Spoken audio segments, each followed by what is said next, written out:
یہ تو ہم عورتوں کا نا بوڑھی ہو جائیں گی اور بتاتی رہیں گی میرے اتنے رشتے آئے تھے اور یہ تھا اور وہ تھا. تو اگر کسی وجہ سے شوہر محتاج ہو تو اس کو حقارت کی نگاہ سے نہ دیکھے. شوہر کے اختیار سے باہر فرمائش نہ کرے. شوہر بیمار ہے تو اس کی پوری طرح دیکھ بھال کرے. اوقات عبادت میں شوہر کی مدد کرے. شوہر کو اچھائی سے یاد کرے. شوہر کی رعایت میں اس کے ماں باپ اور بہنوں کے ساتھ اچھے سلوک کا اہتمام کرے. چلیے جی، بہت خوبصورت ٹاپک ہے. جنہوں نے لیٹ جوائن کیا ہے میں آپ سے کہوں گی ریکارڈنگ میں ضرور سنیے گا، اور کبھی انشاءاللہ موقع ملا تو اس آیت کو اور بھی تفصیل سے دیکھیں گے. لائیو سیشن جتنی بھی آیات آپ کے لیے سلیکٹ کی جا رہی ہیں نا، ان پہ تو ایک ایک آیت پہ لائیو سیشنز بنتے ہیں اور ہوں گے بھی انشاءاللہ. بہت سارے ہو بھی چکے ہیں. میرے خیال میں آج کے لیے فی الحال جو یہ آیات ہیں ان کے لیے اتنا ہی. ساری ریکارڈنگ ان کی میں شیئر کر چکی ہوں. اب چلتے ہیں آج کی جو زیادہ آیات والا ٹاپک ہے اس کی طرف بڑھتے ہیں. جی، سورہ لقمان آیت نمبر 13 سے 19 تک. ویسے آیت نمبر 12 سے ہی شروع ہو جاتا ہے. اللہ تعالیٰ فرماتے ہیں ترجمہ: ہم نے لقمان کو حکمت عطا کی جو یہ تھی کہ اللہ کا شکر ادا کرتے رہو.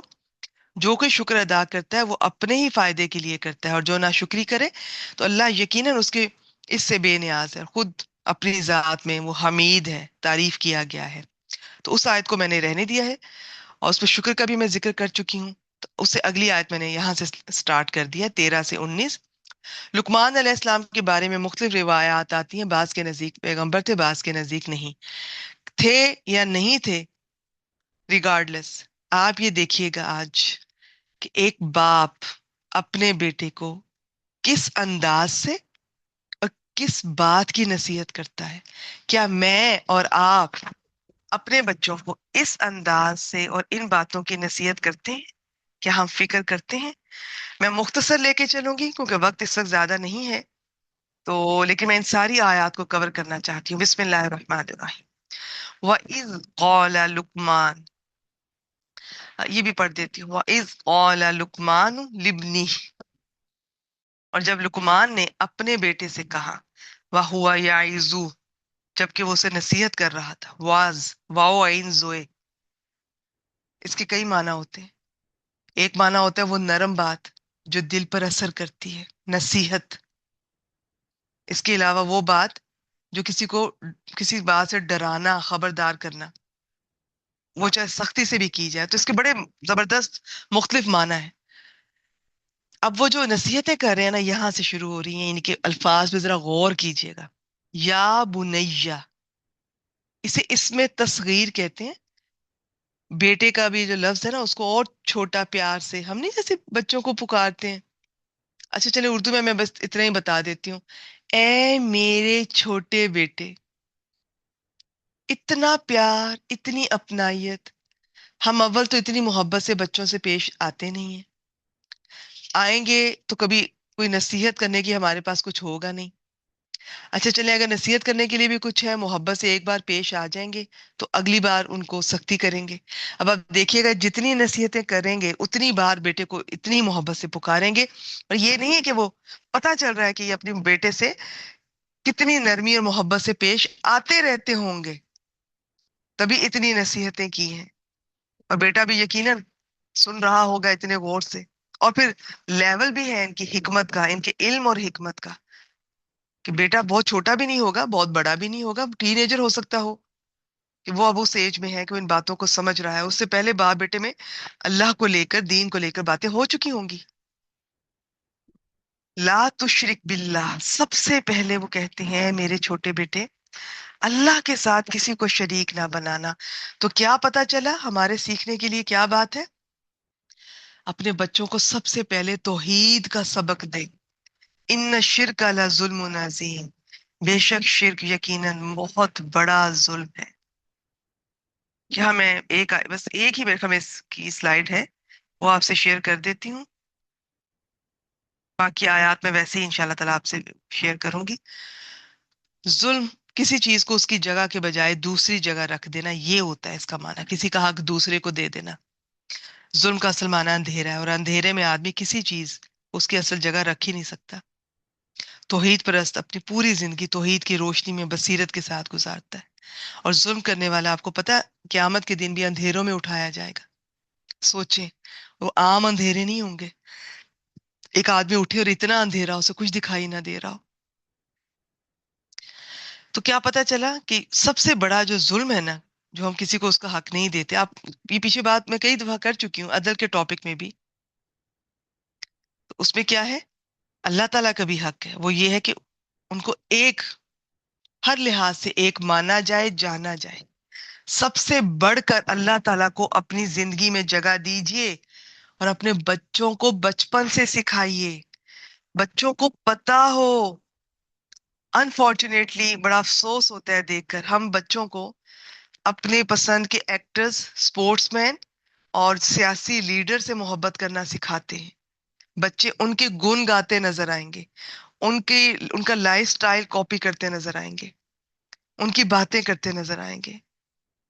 ایسی محبت آپ اللہ تعالیٰ سے کیوں نہیں بچوں کے دل میں ڈالتے؟ بچے ایسی محبت نبی اکرم صلی اللہ علیہ وآلہ وسلم سے اور صحابہ کرام سے کیوں نہیں کرتے ہیں؟ کیوں دنیا کے لوگ ان کے لیے رول ماڈل ہیں؟ یہ بچوں کا قصور نہیں ہے، یہ ہماری غلطی ہے. ایک ماں کو چاہیے سب سے پہلے بچے کو اللہ کا تعارف کروائے. تو خود علم ہوگا تو ہی اللہ کے بارے میں بتا سکے گی نا. اور یہ بچے کے ساتھ بڑا ظلم ہوتا ہے، میں آپ کو بتا دوں. اگر آپ بچے کو اللہ تعالیٰ کی پہچان نہیں کرواتی ہیں، اسے دعا کرنا نہیں سکھاتی ہیں، اسے دین کا بیسک علم نہیں دیتی ہیں، یہ بچے کے ساتھ بہت بڑا ظلم کرتے ہیں. لاکھ دنیا کی نعمتیں دے دیں، یہ آپ نے اس کی حق تلفی کی ہے. آیت نمبر 14، بسم اللہ الرحمن الرحیم. وَوَصَّيْنَا الْإِنسَانَ بِوَالِدَيْهِ. وصیت کیا ہوتی ہے؟ کسی بھی کوئی وقت، کوئی آپ کہہ لیں کوئی خاص ایونٹ آنے سے پہلے کوئی تاکیدی نصیحت کسی کو کرنا، وصیت. ہمارے ہاں تو عام طور پہ مرتے وقت کرتی ہے نا، یہ زندگی میں بھی کی جا سکتی ہے.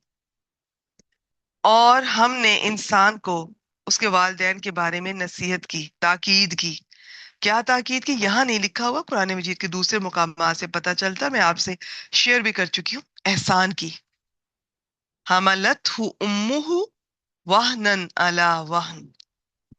اس کی ماں نے کمزوری پر کمزوری کی حالت میں اسے اٹھائے رکھا. وہن کمزوری ہے، اور کمزوری کا 2 دفعہ ذکر آیا، کمزوری پر کمزوری. جیسے ہی ایک عورت پریگننٹ ہوتی ہے نا، پریگنینسی سے لے کر ڈیلیوری، اس کے بعد جو اس کا، ہمارے ہاں جو 40 دن کا فیس کہہ لیجئے، پھر اس کے بعد بھی جب تک وہ بچے کو دودھ پلا رہی ہے، چھڑوا نہیں لیتی، بھی ہم دیکھیں گے اس کا ذکر. تو عورت کے جسم میں اتنی چینجز آتی ہیں. عورت پہلے جیسی رہتی ہی نہیں ہے، فزیکلی، مینٹلی، اسپرچولی. وہ ہر لحاظ سے وہ چینج ہو جاتی ہے. اور زیادہ تر اس کے ہر پہلو، زندگی کے اور جسم کے ہر پہلو وہ کمی کا، کمزوری کا شکار ہو جاتا ہے. اللہ تعالیٰ ہمیں بتا رہے ہیں اس کی ماں نے کمزوری پر کمزوری کی حالت میں اسے اٹھائے رکھا. وَفِصَالُهُ فِي عَامَيْنِ. اچھا، اور اس کا دودھ چھڑانا 2 سال میں ہے. انشکر لی والی والدیک. اور یہ کہ میرا شکر کرو اور اپنے ماں باپ کا. الی المصیر، میری ہی طرف لوٹ کر آنا ہے. تو شکر کیسے ہے جی؟ شکر کتنی طرح کا ہوتا ہے؟ دل سے شکر، زبان سے شکر، اعضاء سے، جوارے سے شکر. دل میں بھی ماں باپ کا شکر ادا کریں، شکریہ، شکر گزار ہوں. زبان سے بھی کہیں. ہم دنیا بھر کو، ہم روز دعائیں نہیں دیتے. ہم جب بھی کسی سے خوش ہوتے ہیں تو جزاک اللہ خیر. کبھی ہم نے والدین کا شکریہ ادا کیا؟ تو پھر یہ ہمارے اعضاء سے، یہ کس طرح سے ہے کہ فزیکل کر سکیں تو فزیکل ہاتھ پاؤں سے خدمت کریں. نہیں کر سکتے، ہم بیٹیوں کے لیے ظاہر ہے پاسبل نہیں ہوتا اکثر. تو جس طرح آپ کر سکتی ہیں زبان سے کیجیے. آپ اپنی، جیسے میں نے پہلے کہا کہ ایک دل سے ہوتی ہے شکر گزاری، ایک زبان سے ہوتی ہے، باقی جوارے سے ہوتی ہے. تو آپ زبان سے کر دیجیے ان سے، اور کرتی رہیں. انہیں فون کریں، ان کی تعریف کریں، جو بھی میں والدین کے ساتھ آپ سے ہم شیئر کر چکی ہیں. باقی خدمت میں اس کی بھی تفصیلات ہیں. ان کو کوئی تکلیف نہ دینا، یہ بھی آپ ان کے لیے خدمت کر رہی ہیں. ان کو دور بیٹھ کر آپ کسی بھی طرح انہیں کچھ بھجوا دیتی ہیں، انہیں پوچھ لیتی ہیں، ان کا خیال کرتی ہیں، یہ بھی ان کی خدمت ہے. تو خدمت صرف ہاتھ پاؤں سے نہیں ہے، وہ تو اعلیٰ درجے کی ہو جائے گی. باقی بھی سب ہے. تو دیکھنا پڑتا ہے کس ماں باپ کو کس چیز کی ضرورت ہے. بعض ماں باپ کو خدمت کی ضرورت نہیں ہے، وہ خود بھی ابھی صحت اچھی ہے یا ان کے پاس کام کرنے والے ہیلپرز ہیں، انہیں صرف آپ کے وقت کی ضرورت ہے، آپ سے تھوڑی توجہ چاہیے. تو یہ آپ نے خود دیکھنا ہے. تو بس فی الحال اتنا ہی. مجھے بہت مشکل ہو رہی ہے ان آیات سے اتنی مختصر طریقے سے گزر کر جانا. تو آپ، لیکن میں جتنا بھی بتاؤں میرے خیال میں کم ہے. اب دیکھیے قرآن مجید میں اتنے مقامات پر اللہ تعالیٰ نے پہلے اپنا، پھر اپنے ہمارے والدین کا ذکر کیا، ان کے شکر گزار ہونے کا ذکر کیا. اب ہو سکتا ہے ہمارے ذہن میں آئے کہ جی وہ جو بھی کہیں کرتے جاؤ، کہتے جو بھی کہتے جائیں، حکم دیتے جائیں کرتے جاؤ.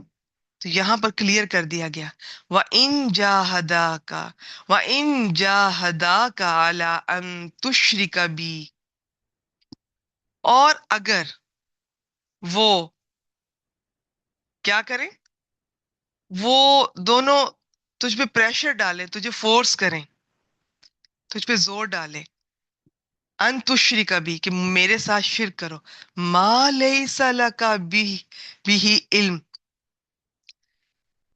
ٹھیک ہے، جس کا تجھے کوئی علم نہیں، جس کی کوئی دلیل نہیں، یا علم دلیل کے معنی میں بھی ہے.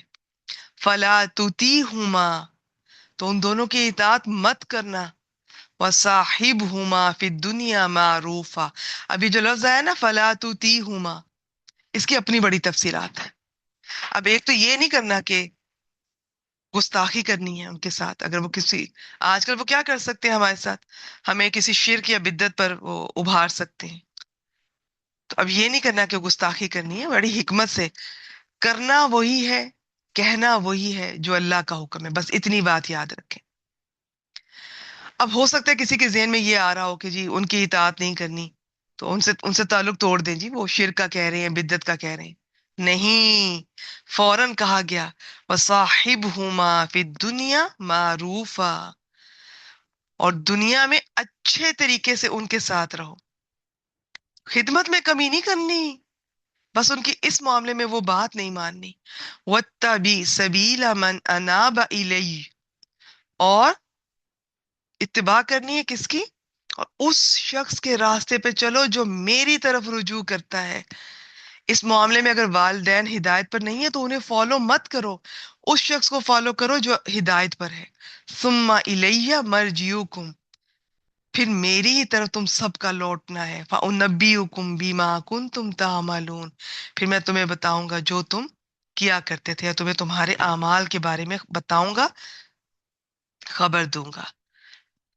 ترجمہ میں بتا چکی ہوں، اسے میں الگ سے سلائیڈ شیئر نہیں کری، تھوڑا وقت لگے گا. سورہ لقمان 16. یا بنیا، اے میرے پیارے بیٹے، اے میرے چھوٹے بیٹے، انہا، ان تکو مثقال حبۃ من خردل، بے شک کوئی چیز اگر رائی کے دانے کے وزن کی ہو، خردل. اچھا جی، رائی تو دیکھی ہوگی آپ نے، تو یہ مثال قرآن مجید سے ہمارے سامنے آتی ہے.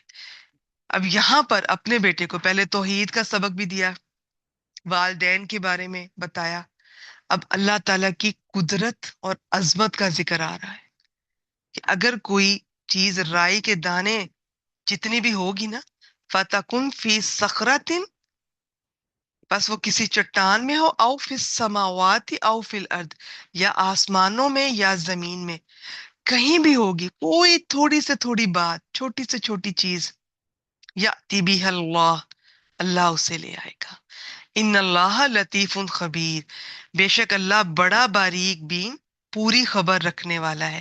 یہ لفظ لطیف کی اپنی تفصیلات ہیں، یہ آپ جب اسماء الحسنہ کریں گے، کورس کریں گے یا ویسے پڑھیں گے تو اندازہ ہوگا. اس میں دو معنی پائے جاتے ہیں، باریک بینی اور نرمی. لطیف وہ ہے جو نہایت باریک اشیاء کو جانتا ہو، اور جن کے لائق وہ چیزیں ہیں ان تک انہیں پہنچانے میں نرمی کا طریقہ اختیار کرے. مثلاً اس کے لطیف ہونے کا اظہار، اس کیڑے کو ذہن میں لائیں، اس سے آپ کو پتا چلے گا، جو کسی بہت بڑی چٹان کے اندر ہے، جس تک پہنچنے کا یا خوراک پہنچانے کا کوئی راستہ نہیں ہے۔ اب یہ اس لطیف اور خبیر کا کام ہے کہ اس نے اسے وہاں کس طرح پیدا فرمایا، پھر ہر لمحے اس کی ضرورت اسے پہنچائی، پھر چاہے چٹان کو توڑ کر یا توڑے بغیر، اسے ذرہ بھر خراش پہنچائے بغیر جہاں چاہے لے آئے۔ جو رائی کے دانے کے برابر اشیاء کا اتنا علم رکھتا ہے، تو سوچیں بڑی اشیاء کے متعلق اس کے علم اور قدرت کا کیا حال ہوگا۔ تو یہاں تک جی بنیادی صحیح عقیدے کا بیان مکمل ہو گیا۔ اب آگے دیکھتے ہیں۔ بہت خوبصورت۔ تو یہ جو اللہ تعالیٰ کی قدرتیں ہیں نا، یہ اپنے بچوں کو بتایا بھی کریں، دکھایا بھی کریں۔ کبھی آپ ان کے ساتھ چھت پر، گھر کی چھت پر جا سکتی ہیں، وہاں پر آپ شیئر کر سکتی ہیں۔ کبھی باہر نکلتے ہیں تو اس وقت آپ ان سے یہ سب ڈسکس کر سکتی ہیں۔ یہ جانے کے لیے کوئی گھر سے باہر نکلنا ضروری نہیں ہے، آپ گھر میں بیٹھے بیٹھے، کبھی کچن میں، کبھی کہیں، کوئی چیز، کوئی اس طرح کے کوئی کیڑا، کوئی حشرات، کوئی چیز اپنے بچوں کو دکھا کر آپ اس کے بارے میں کوئی انفارمیشن شیئر کر سکتی ہیں۔ اللہ کی قدرت کی طرف ہی توجہ دلانی ہے نا۔ آپ اگر باہر واک کر رہی ہیں، بچے ساتھ ہیں، یہ ویسے ہی آپ انہیں کہہ سکتی ہیں کہ بیٹا یہ دیکھو ایک درخت پہ کتنے پتے ہیں، ہم گن بھی نہیں سکتے، اور اللہ تعالیٰ کا علم اتنا ہے کہ پوری دنیا میں جتنے درخت ہیں سب پتوں کا پتہ ہے، اور ہر پتے میں کیا ہو رہا ہے، کون سا پتا کب گرے گا، نیا پتا کون سا آ رہا ہے، کون سا گر گیا ہے، سب اللہ کو پتا ہے۔ کس پتے میں کیا ہو رہا ہے، ہر انسان میں کیا ہو رہا ہے، اس کی فزیکل چینجز، یعنی کہ یہ آپ اگر بتانے لگیں گی نا، جب آپ اللہ تعالیٰ کے بارے میں کسی کو کچھ بتانے لگتے ہیں تو آپ کے دل میں اللہ تعالیٰ خود ہی ڈالتے جاتے ہیں وہ باتیں۔ آپ دیکھیے گا، آپ کو لفظ کے بعد دوسرا لفظ خود ہی اللہ تعالیٰ کی طرف سے ملتا جائے گا، جب آپ کی نیت یہ ہوگی کہ میں نے اپنی اولاد کو اللہ تعالیٰ کا تعارف کروانا ہے، دین سے جوڑنا ہے۔ آیت نمبر 17، بسم اللہ الرحمن الرحیم۔ یا بنیا، اے میرے چھوٹے بیٹے، اے میرے پیارے بیٹے، اقیم الصلاۃ، نماز قائم کرو۔ یہ سب آپ لکھ سکتی ہیں، یہ سب جو لقمان علیہ السلام کی نصیحتیں ہیں، آپ اپنے بچوں کے ساتھ ایک ایک کر کے رمضان میں بیٹھ کے شیئر کر سکتی ہیں۔ وَأْمُرْ بِالْمَعْرُوفِ، نیکی کا حکم دے، وَنْهَ عَنِ الْمُنْکَرِ، اور برائی سے منع کر، وَاصْبِرْ عَلَىٰ مَا أَصَابَكَ، اور اس پر صبر کر جو تجھے پہنچے، إِنَّ ذَلِكَ مِنْ عَزْمِ الْأُمُورِ، یقیناً یہ ہمت کے کاموں میں سے ہے۔ بعض نے کہا کہ امر بالمعروف اور نہیں انل منکر ہمت کے کاموں میں سے ہے، بعض نے کہا یہ چاروں باتیں ہمت کے کاموں میں سے۔ اب یہاں پہ ایک چیز یاد رکھیے گا، صرف نیکی کا حکم دینا کافی نہیں ہے۔ اس کی مثال یوں دیتے ہیں علماء، جیسے آپ جہاز میں ہیں، بہت سارے لوگ، بس آپ سب کو کہہ رہے ہیں اچھے کام کرو۔ اب کچھ لوگ ہیں جو نہیں آپ کی بات سن رہے، نہیں مان رہے، وہ جہاز میں سوراخ کر رہے، اس سے تو سارا جہاز ڈوب جائے گا۔ تو آپ کو ان کو روکنا ہوگا کہ نہیں روکنا ہوگا؟ تو صرف نیکی کا حکم ہی نہیں دینا، برائی سے روکنا بھی ضروری ہے۔ باقی اس کے 3 درجے ہیں، ہاتھ سے روکیں، زبان سے روکیں، کم از کم دل میں برا جانے، یہ کمزور ترین ایمان کا یہ ہمارا پہ درجہ ہوگا۔ اب آپ دیکھتی جائیں کہ وہ اپنے بیٹے کو کس کس چیز کی نصیحت کر رہے ہیں۔ آیت نمبر 18، بسم اللہ الرحمن الرحیم۔ وَلَا تُسَعِّرْ خَدَّكَ لِلنَّاسِ، یہ جو ہے نا سواد عین را سار، یہ ایک بیماری ہوتی ہے، اونٹ کی بیماری ہوتی ہے۔ جب اونٹ کو یہ بیماری ہو جاتی ہے تو اس کی گردن ایک طرف ہو جاتی ہے، وہ اپنی گردن نہیں موڑ سکتا۔ یہ بہت خوبصورت تشبیہ دی ہے۔ اور یہ خدہ کا، اپنا گال، رخسار، لنا، سب لوگ دی۔ اب یہاں یہ نہیں کہا کہ بس اپنوں سے یہ اپنا گال نہ پھلا، مراد ہے کہ کسی قسم کا یہ تکبر یہ نہیں ہونا چاہیے۔ اور للناس میں سب لوگ، کیا کوئی کمزور اور کیا کوئی طاقتور، کیا کوئی اپنا کیا کوئی پرایا، اور لوگوں کے لیے اپنا رخسار نہ پھلا۔ ولا تمشی فی الارض مرحا، اور زمین میں اکڑ کرنا چل۔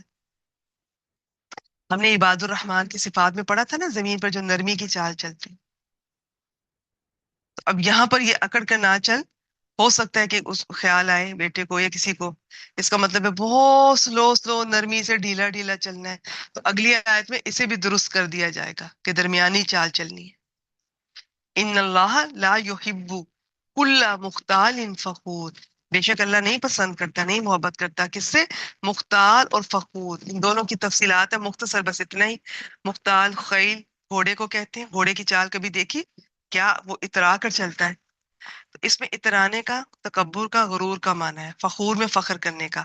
بعض نے کہا مختال میں خرچ کرنے سے پہلے جو ایک انسان کا ایموشنز ہوتے ہیں، اور خرچ کرنے کے بعد جو فخر کرتا ہے وہ فخور میں آتا ہے۔ جو بھی ہے یہ دونوں چیزیں اللہ کو پسند نہیں ہے۔ اور ایک چھوٹا سا پوائنٹ اور نوٹ کیجئے گا، لقمان علیہ السلام نے یہ نہیں کہا بیٹے آپ کے ابو کو یہ پسند نہیں ہے، یہ مت کرنا، کیونکہ ان کا مقصد اپنے بیٹے کے دل میں اپنی محبت یا عزت ڈالنا نہیں ہے۔ وہ کہہ رہے ہیں کہ اللہ کو یہ پسند نہیں۔ تو جب آپ کی زندگی کا مقصد اللہ تعالیٰ ہوں گے نا، تو آپ بھی اسی پرسپیکٹو میں بات کریں گی، آپ اپنے بچوں کو بھی یہی کہیں گی۔ آپ کا جینا مرنا سونا جاگنا سارا دن یہی ہوگا، اللہ کو یہ پسند ہے، اللہ کو یہ پسند نہیں ہے، اللہ کو یہ پسند ہے۔ آپ اپنے بچوں کے ساتھ بھی یہی، بیٹے یہ کام کرتے ہیں یہ اللہ تعالیٰ کو پسند ہے، بیٹے یہ نہ کرو یہ اللہ تعالیٰ کو پسند نہیں ہے۔ اس طرح تربیت کریں، انکانشیسلی بھی بچوں کے ذہن میں یہ باتیں بیٹھ جائیں گی انشاءاللہ تعالیٰ، اور ساری زندگی ان کے کام آئیں گی۔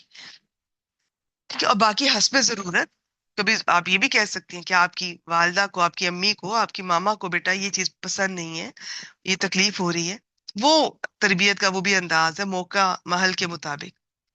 لیکن یہاں پر وہ کس طرح سے تربیت کر رہے، تو اللہ کی اور اللہ کے رسول صلی اللہ علیہ وآلہ وسلم کی محبت دل میں ڈالیے، آپ کے بچوں کی تربیت خود ہی ہوتی چلی جائے گی انشاءاللہ تعالی۔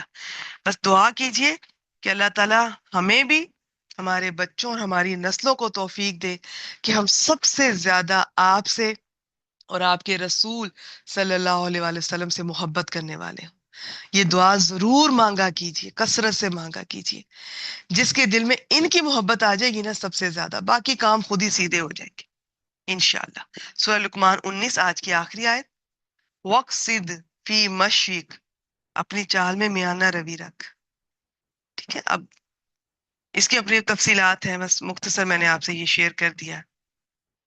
اس میں اکڑ کر چلنے سے منع کیا، تو کیونکہ پیچھے جو منع کیا ہو سکتا تھا اس پہ عمل کرتے ہوئے کوئی انتہائی کمزور اور مریل چال اختیار کرتا، اس لیے میانہ روی کا حکم، نہ تکبر کا اظہار ہو نہ کمزوری کا۔ اور ویسے بھی ہر کام میں میانہ روی دین اسلام پسند کرتا ہے۔ وَغْضُضْ مِن صَوْتِكَ، اور اپنی آواز کچھ نیچی رکھ۔ یہ ہم عورتوں کے لیے جو ہم شاؤٹ کرتی ہیں، جب ہم محبت بھی کرتی ہیں، ہم خدمت بھی کرتی ہیں، اور آخر میں ہم شاؤٹ بھی کرتی ہیں، اور ہمارے سارے نمبر کٹ جاتے ہیں، بلکہ مائنس میں چلے جاتے ہیں۔ سب کو ہماری محبتیں بھی بھول جاتی ہیں، ہماری خدمتیں بھی بھول جاتی ہیں، ہمارا شاؤٹ کرنا یاد رہ جاتا ہے۔ آواز نیچی، عام روٹین میں بھی چلا کر بات نہ کریں۔